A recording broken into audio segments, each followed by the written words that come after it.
प्रताप पाटलांचं किती मोठं आव्हान वाटतं राष्ट्रवादीचं आपल्याला? कोण प्रताप पाटील? मला माहित नाही कोणाची गोष्ट आहे. तर अनेक प्रताप पाटील आहे. योजनेचा प्रश्न नाहीये. वय माणसाचं झालं की अशा गोष्टी करतात. त्यांना खरं तर तुम्ही प्रश्न विचारायला पाहिजेत होता की तुम्हाला लोकसभेत कोणी पराभूत केलं, मग त्यांच्या लक्षात आलं असतं. कदाचित त्यांचा स्वभाव ते त्याच्यामुळं ते कदाचित विसरले असतील. आणि त्यांनी विसरले तरी जनता विसरत नाही ना. त्यांनी आल्यामुळं माझा पराभव झाला हे मला मान्य आहे. आणि त्यांना पाडून जिंकलो त्याच्यामुळे प्रताप पाटलाला ते चांगलं ओळखतात. अशा पद्धतीने वक्तव्य करण्यामागे काय वैफल्यग्रस्त असलं कारण वैफल्यग्रस्त असू शकतील, वयाचा असू शकेल, किंवा आपण म्हणतो साठीची बुड्डी नाती तसं असू शकते. आणि ते जर स्वतःला जबाबदार समजत असतील तर त्यांनी असं बेताल वक्तव्य करू नये. उलट मी जर म्हणलं की अशोक चव्हाण कोण आहे चालेल का? कारण माझ्या एकदा मागच्या निवडणुकीत अशोक शंकरराव चव्हाण उमेदवार होतेच त्यांच्या विरोधात.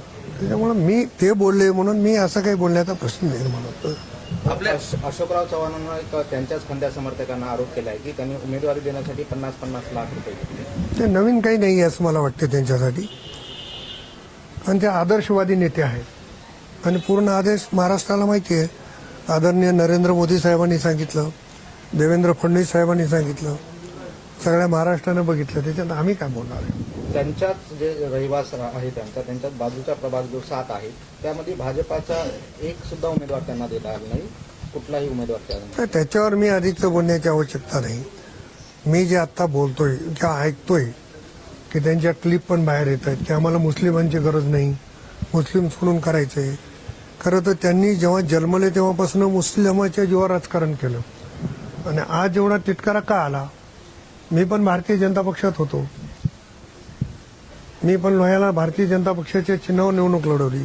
तिथेही 2 मुस्लिम निवडून आणले. त्याच्यामुळं पक्षाने असं काही अजेंडा दिले नाही. पण यांना एवढा तिटकारा याचं कारण माहिती नाही. काल त्यांनी त्याच वेळेमध्ये असं सांगितलं की राष्ट्रवादीचं तुम्हाला आव्हान आहे का? त्यावेळेस त्यांनी म्हटलं की माझ्यासमोर कुणाचं आव्हान नाही असं त्यांनी.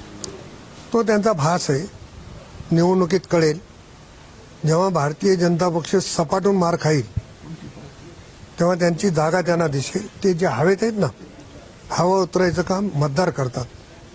लोकसभेत ज्या पद्धतीनं त्यांची हवा उतरली त्याच पद्धतीनं महापालिकेमध्ये जनता त्यांची हवा उतरल्याशिवाय राहणार नाही.